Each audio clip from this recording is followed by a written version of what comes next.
Giyera kontra droga ang naging pangunahing proyekto ho ng gobyerno ho natin mula nang maluklok si President Digong, si President Duterte sa pwesto. Dahil sa mga programang tulad ng Oplan Tokhang, marami ang natatakot at tuluyan ng sumuko at tuluyan ng voluntaryo makipag-usap sa barangay o pagpapatawag sa kanila kasi mismo ang mga pulis makakuha ng mga impormasyon sa lugar kung sino yung gumagamit at kung sino nagbebenta, nakakaabot. Kaya nga sinasabing tokhang, tok-tok hangyo, kakatok at kakausapin, tumigil ka na. Karamihan sa kanilang nagbabago ang buhay para sa kanilang pamilya. Simula ho yung Oplan Tokhang. Merong iba ginagawang masama etong sinasabing tokhang at ginagawang katatawanan. Tulad nitong susunod na ating storya, 2 taon nakaraan mula nang sumuko siya sa mga operatiba at pero nitong taong lang 2018, muli naman siyang isinasangkot sa illegal na droga. Dahil dito apektado ang kanyang trabaho. Abay, siya'y alalang-alala at natatakot. Sabi niya, sa atin, mamaya malalaman nyo, hindi siya mapakali sa mga taong apektado at nagtatrabaho bilang konduktor. Ngayon, buong kwento kanina lang kaninang mga alas 3 na to. Eto ho, panoorin. Nagtrabaho ka bilang konduktor? Oo, sir. Nag-awol ka sa trabaho noong November 1st dahil nasasangkot ka sa sinasabing operasyon na umano'y operasyon ng PIDEA. Pinagbibintangan ka ng manager na si na nagbebenta ka ng droga? Oo. 2016, dati kang sumuko sa Oplan Tokhang. Sir. So may record ka na. 2011 pa nagtatrabaho sa bus company. Oo. Every month nagre-report ka sa barangay. Nagsimula yung paghanap sa akin, yung konduktor na pumalit ako sa pwesto niya kasi hinuli siya ng pulis. Yung kapitbahay namin, sabi niya na namukhaan niya yung PIDEA pero hindi niya kilala. Nagbigay kami ng active pa ba ako sa kumpanya, yung sa barangay. Nandun palagi ako, drug test. Nagpa-drug test ka na? Oo, sir. Clean ka na ngayon? Oo. Nag-aalala ka na baka huhulihin ka? Oo, sir. Ba't ka huhulihin? Wala namang arrest warrant sa'yo.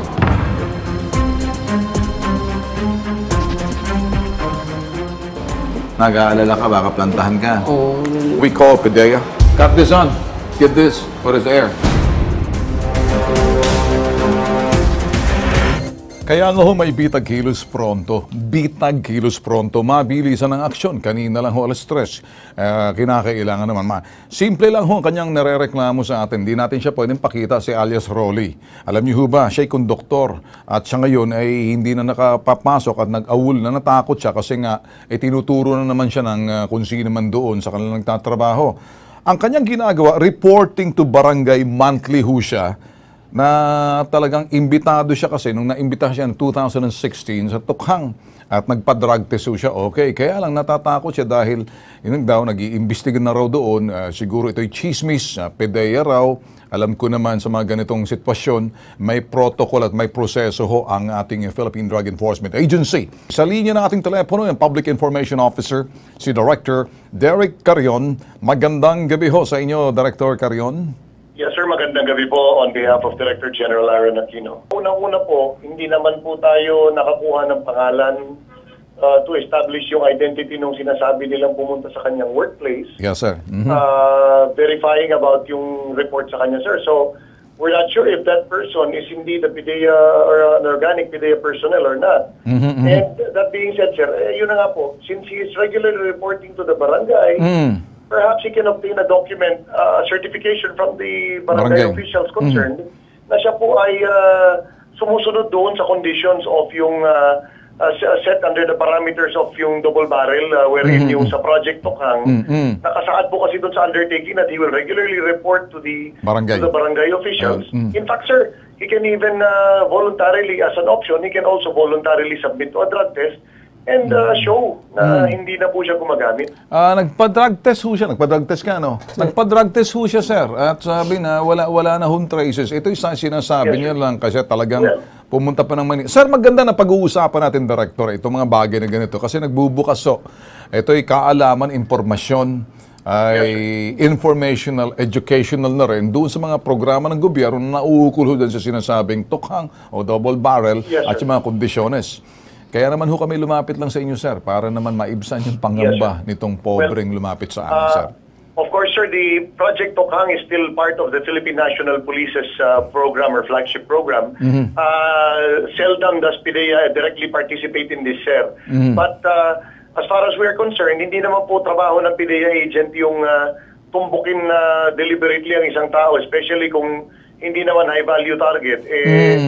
Not unless may personal vendetta yun, and I doubt if that is the case, sir. In fact, it's very difficult to establish, sir, kung totoo mang PIDEA o hindi yung sinasabi nilang pumunta.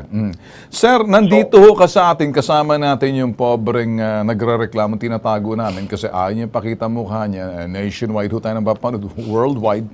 Ano hong inyong advice sa kanya? Bisaya ho siya, Cebuano, sir.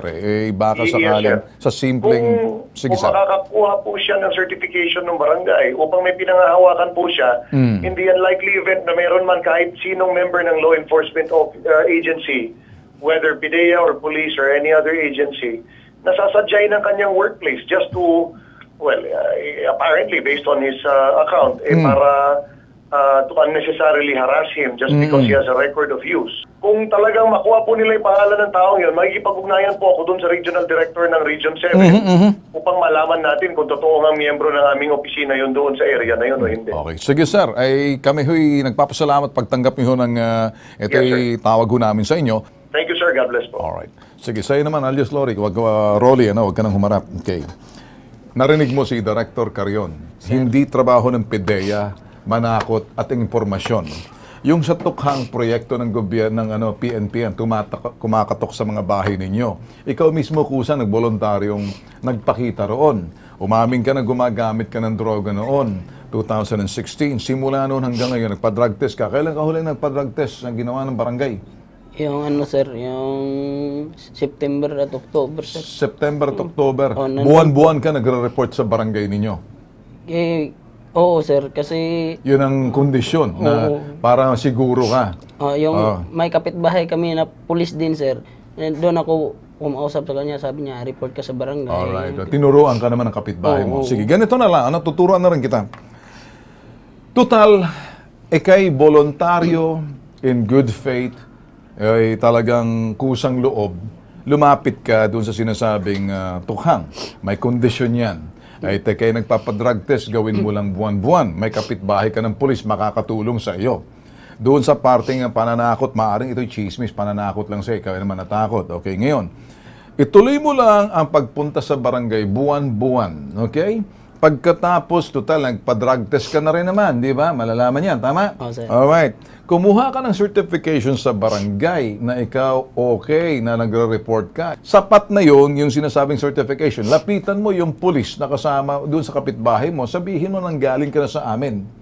Kasi sir, kumuha na akong certification ng barangay, sir, tapos active pa ba ako sa yung kumpanya ko. Binigay ko naman sa Happy, sir, doon sa Happy. Sino yung Happy mo ron?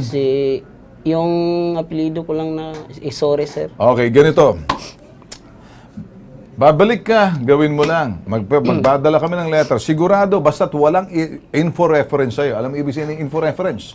Ang info-reference at may impormasyon sa'yo na talagang tugma na ikay nasasangkot sa sinasabing bentahan at bilihin ng droga.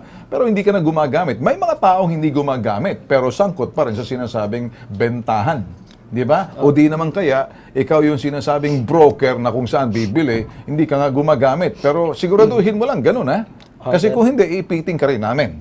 Huwag mo kami papahiya. So ang gagawin namin, papaniwalaan namin in good faith na sinasabi mo may certifications ka sa barangay, binigay mo sa hepe, nagre-report ka sa barangay, nagpapadrug test ka, may trabaho ka. Pero sa naman kadahilanan, ginigipit ka na parang may lumalabas na PIDEA. Sino may sabi nito? Yung sir, yung dispatcher namin na kapitbahay, sir. Loko-loko yung dispatcher ninyo, mamaya tadyakan sa lalamunan yun eh. Ganito ang gagawin natin. Lumapit ka na sa hepe ng pulis. Magbibigay kami sa iyo ng referral letter ng galing ka na rito. Nakausap na namin sa PIDEA, hindi trabaho ng PIDEA. Hindi naman pala pulis. Nagsasalita lang yung dispatcher mo, tinatakot ka ata. Okay? Basta't mag-report ka sa barangay, sabihin mo, pinapupunta ako ni Mr. Ben Tulfo rito, patuloy ako magpapamonitor sa inyo, buwan-buwan, magpapakita ako, magpapadrug test ako. Okay? Sir. Okay? Sir. Wala naman ako makitang problema para sa iyo. Baka natatakot ka lang. Kasi sir, sabi niya, PDEA talaga sir niya.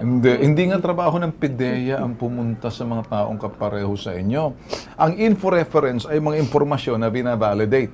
Natatanggap ng barangay yan. Una, ang barangay magbibigay yan, o di naman kaya pulis, i-verify sa barangay din, nakikipagtulungan ng barangay. Kaya, eto ang sitwasyon mo. Huwag ka na matakot, ha? Bibigyan ka namin ng sulat. Okay, Dadalhin mo yan, galing ka na sa amin. Salamat sir. Siguraduhin mo lang na hindi ka involved sa sinasabing bentahan. Or di naman kaya, hindi ka nga nagbebenta, nangungumisyon ka lang. Hindi naman sir. Doon sa pagtuturo kung sinong bibilhan. May mga ganun eh. Ha? Ay, baka malagay ka sa info reference. Pag ganun ang usapan, iba na yon. Pero pansamantala, naniniwala ako sa iyo. Takot na takot ka, umiiyak ka pa. Huwag ka na matakot, okay? Okay sir. Wala ka ba talagang ginagawang masama? Wala talaga Sigurado ka? sir. Oo sir. Mamatay pang pusa ninyo. Kabayo nyo. Kambing. Aso. Okay? Okay sir. Pag namatay nyo, wala ka naman talo eh. Pero nagsasabi ka ng totoo. Opo sir. O, yan, nakatawa ka na at least eh. Uy ka lang. Bigyan mo ng ano to, numero ng telepono natin. Okay? Alright? Salamat sir. Pagkatapos bibigyan ka naman ng sulat. Sulat sa hepe. Okay sir. Alright? Ng pulis. Sulat sa barangay. Okay? Okay sir. Sulat din sa dispatcher ng kunang kumpanya. Patigilin yung chismosong.